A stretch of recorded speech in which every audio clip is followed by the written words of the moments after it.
చేస్తున్నానండి. అందరూ శ్రద్ధగా మూడుగలిగే ప్రయత్నం చేద్దాం.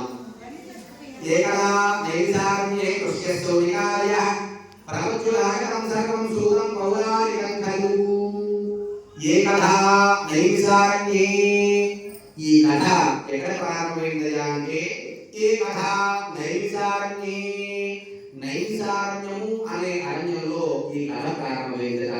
ఏకదా నైసార్యే, ఈ నైసార్యం ఎక్కడుంది అంటే లక్నో పట్టణానికి 90 కిలోమీటర్ల దూరంలో ఈ నైసారణ్యము అనే అరణ్యం ఉంది. ఏకదా నైసారణ్యే వృష్యశౌనికాదయ, వృష్యశౌనికాదయ. ఈ కథలో మనకి ఎవరెవరు కనిపిస్తుంటారో అంటే అందరూ కూడా వృష్యశౌనికాదయ, శౌనికాది మహాములందరూ కూడా మనకు కనిపిస్తూ వినిపిస్తూ ఉంటారటండి. ప్రవచ్చురాగతం సర్వం సూతం పౌరాణికం ఖలు. ఈ శౌనికాది మహాములందరికీ కూడా కలిపి ఓ గురువు గారు ఉన్నారట. ఆయన పేరు సూత మహాముని. ఈ శిష్యులందరూ కూడా కలిసి గురువు గారిని ఎప్పుడో ప్రశ్న వేశారట.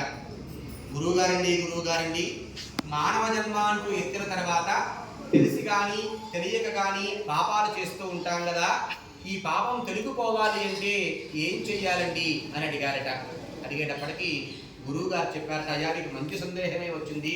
పూర్వకాలం ఇటువంటి సందేహమే నారదుల వారు కూడా వచ్చింది. అప్పుడు ఏం జరిగి తగ్గ సవిస్తారంగా తెలియజేస్తాను, శ్రద్ధగా కొడుతూ కలవనండి అంటూ గురువు గారు కూడా కథ చూడడం ప్రారంభం చేశారటండి. ఏమంటే మీరు మాత్రమే కొట్టాలి. సరే. ఏకదా నారదో యోగి పరానుగ్రహకాంక్షయా పరిటన్ వివిధాన్ లోకాన్ మధ్యలోకి ముపాగత.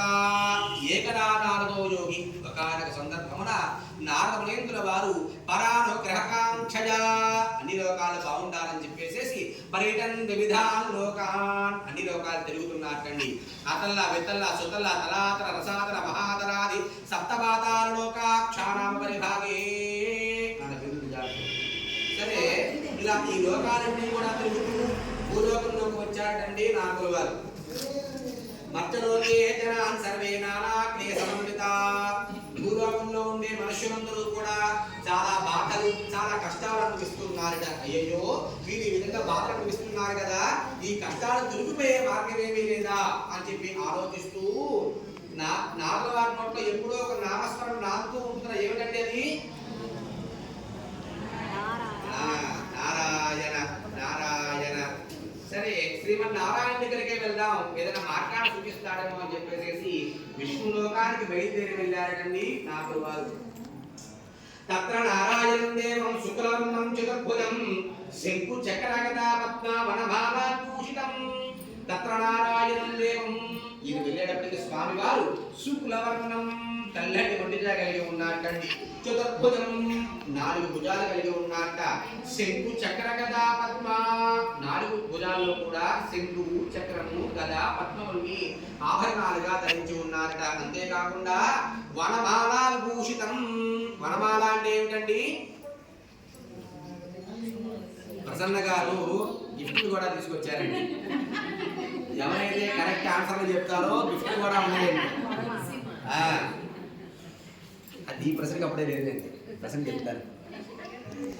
వనమాల అంటే ఏ మాల అనుకున్నామండి? తులసి మాల. Very good. వనమాల అంటే ఏ మాలండి?